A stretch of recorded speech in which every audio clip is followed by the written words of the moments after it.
آقای ابن تیمیه یک کتابی داره در این مجموعه آثار ابن تیمیه است، آثار و شیخ الاسلام ابن تیمیه و ملحقات من اعمال، شماره 16. جواب الاعتراضات المصریه علی الفتیه الحمویه، صفحه 42 از این کتاب میگه که و کذالک اکثر ائمه الحدیث مثل مالک و شعبه و سوری و احمد ابن حنبل. بعد توی حالا به قولم من علم حالهم یعلم علما ضروریا انهم لم یعتقدوا الکذب قط فی حدیث النبی. یعنی کسی اینا رو میشناسه، علم ضروری پیدا میکنه به این که آقا اینها اصلا و ابدا نمیخواستن دروغ به پیغمبر ببندن، اهل دروغ بستن نبودن. و یعلمون ان هؤلاء لم یغلطوا ان غلطوا الا فی لفظه او لفظتین. و اگر علم پیدا کنه بالا میداند که اینها غلط نداشتن در الا اینکه در لفظ، یه لفظ، یه کلمه یا دو کلمه، یه جای خیلی خیلی کم و جزئی. و منهم من یعلمون انه لم یغلط فی الحدیث النبوی.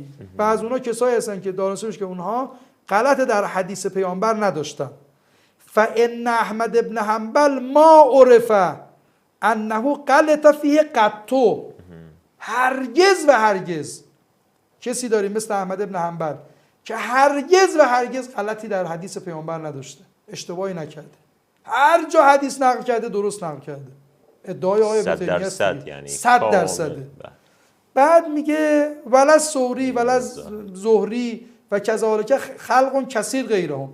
حالا یه احمد بن حنبل هم نیست، یه میگه آقا احمد بن حنبل امام مذهبه، خیلی دیگه داره خلاصه مشابه باز میکنه، بها میده که آقا این هیچ غلطی. نه دیگران هم بودن، ثوری بوده، زهری بوده، خلق کثیری غیر اینا هم بودن. آره بودن که اینا اصلا غلط نداشتن. والذین یعلمون انهم قد یغلطون، و کسانی که به اصطلاح میدانستن، کسانی که دانسته میشه یا میدانستن که اینها غلط در روایات دارن، مثل حماد ابن سلمه و جعفر ابن محمد. عجب. که اینا دیگه یعلمون ان غلطهم انما هو شیء یسیر و فی مواضع یعرفونها. میگه هم غلط داشتن، هم میدونستن غلط دارن، و همین که به اصطلاح میگفتن حالا غلطی هم مثلا تو روایت پیش بیاد، یعنی گیرم نمیدادن خیلی.